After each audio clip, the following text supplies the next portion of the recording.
என் நெருக்கத்திலே கர்த்தரை நோக்கிக் கூப்பிட்டேன், அவர் எனக்குச் செவி கொடுத்தார்.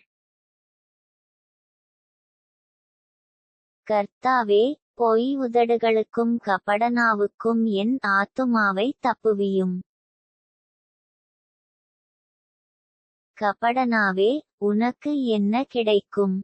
உனக்கு என்ன செய்யப்படும்? பலவானுடைய கூர்மையான அம்புகளும் சூறைச் செடிகளை எரிக்கும் தழலுமே கிடைக்கும்.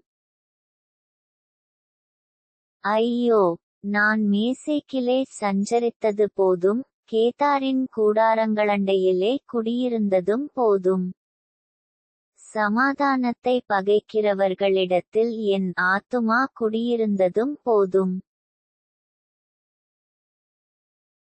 நான் சமாதானத்தை நாடுகிறேன், அவர்களோ, நான் பேசும் போது யுத்தத்துக்கு எத்தனப்படுகிறார்கள்.